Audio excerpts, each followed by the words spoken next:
Masya Allah, tabarakallah, makasih banyak TV Islam itu Indah. Boleh bertanya langsung ke sosial media Islam itu Indah dan insya Allah salah satu pertanyaan atau salah dua pertanyaan insya Allah mudah-mudahan mewakili pertanyaan yang lainnya. Kita sudah pilih Ustadz, pertanyaan pertama untuk Ustadz Maulana. Assalamualaikum Ustadz, saya mau bertanya, apakah jika ada seorang ibu yang menahan harta warisan dari ayahnya yang sudah meninggal, ibu itu berdosa? Bahkan anak-anaknya banyak yang hidup susah dan banyak yang saranin dari keluarga untuk dibagi warisannya. Tapi dari ibu saya bilang nanti aja pas ibu sudah meninggal baru dibagi-bagi. Kami bukannya mau memaksa membagi warisan Ustadz. Tapi kami takut ibu malah termasuk zalim. Ini termasuk kategori menahan harta anak yatim atau memang dibolehkan warisan dibaginya nanti setelah ibu meninggal?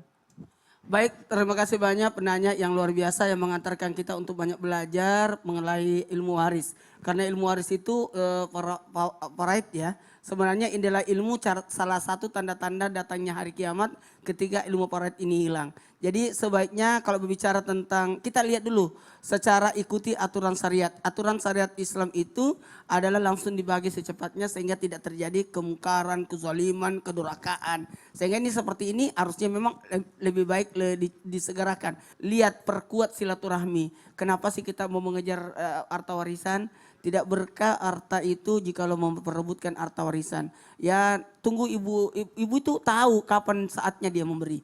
Ya saya rasa kita harus kuatkan silaturahmi. Mahal itu, ibu itu mahal loh.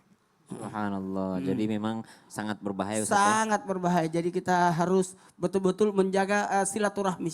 Iya, tabe Ustaz. Pertanyaan yang kedua. Masya Allah, tabarakallah. Makasih banyak Ustaz Sam. Nih, ada pertanyaan. Assalamualaikum Ustadz, ibu bapak saya kebetulan sudah meninggal sewaktu kecil. Maksudnya sewaktu dia masih kecil. Kemudian harta warisannya dititipkan kepada paman saya. Ustadz, sekarang saya umur 20 tahun. Saya mau nagih harta warisan yang dititipkan itu. Tapi pas ditanya ternyata tentang harta itu, kok paman saya marah-marah, malah marah. Bilangnya nggak tahu malu lah, nggak tahu balas budi lah, jasa lah. Tapi itu kan harta hak saya sama adik-adik saya. Ustadz, sekarang kami malah dikasih pilihan. Kalau mau tetap tinggal ikut aturan paman saya. Tapi kalau gimana ya, silahkan angkat kaki. Jadi pilihannya seperti itu. Mau ikuti aturan paman, kalau tidak mau angkat kaki. Gimana baiknya Ustadz? Saya meminta hak itu atau saya nggak mau berantem sebenarnya. Saya cuma kasihan melihat adik-adik saya yang kadang butuh beli baju. Tapi sama paman saya kebutuhan kami ini diirit-irit banget Ustadz. Gimana itu jalannya keluarnya Ustadz? Bismillahirrahmanirrahim. Tabe guruku dan tabe para alim ulama yang dimuliakan Allah Subhanahu wa taala.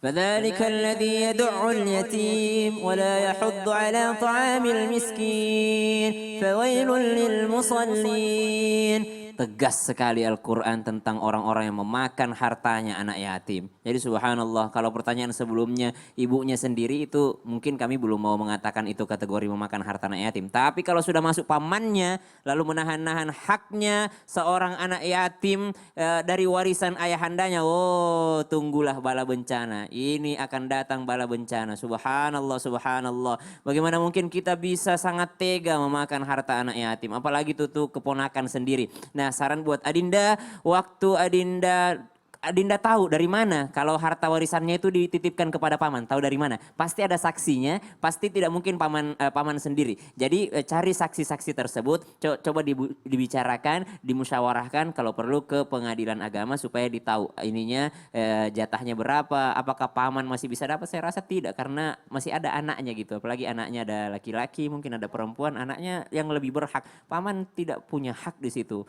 Kalaupun waktu menjaganya mungkin harta yang dihabiskan untuk menyekolahkan waktu kecil itu sudah bisa terhitung. Jadi subhanallah, hati-hati dalam harta anak yatim. Subhanallah. Tabe Ustadz. Ya, Magei. Apakah memiliki sahabat yang terbaik? Kalau tadi ada istri, ada anak, kemudian zikir, adalah harta yang begitu berharga juga. Tapi bagaimana caranya kita tahu ini Ustaz, sahabat yang dekat ini benar-benar mencintai tulus ikhlas karena Allah, atau ada istilahnya teman makan teman, sahabat tapi ngebabat. Waduh. Mau tahu? Mau Ustaz. Sebenarnya ada ciri sahabat, kan memang kekayaan selanjutnya adalah ya itulah Pokoknya penasaran. Kekayaan setelahnya ini apa lagi? Pakai praktek tapi Harus pakai kayak praktek. tadi sepeda satu roda. Lain Nih, lagi. Ini ada praktek saya nanti. Apa itu Ustaz? Oh, Selalu bikin jangan penasaran kemana-mana ini. Saya akan menggunakan alat peraga ini. Mau tahu mau diapain ya? Mau, Ustaz. Ada kaleng, Iya. terus ada papan. Heeh. Pokoknya rahasia. Subhanallah. Jangan kemana-mana, ikuti terus nih. Kita akan ambil perumpamaan seperti ini. Oh, jadi jamaah jangan kemana-mana, tetap di Islam itu indah. Jamaah, oh jamaah, alhamdulillah. Jadi ini kaleng.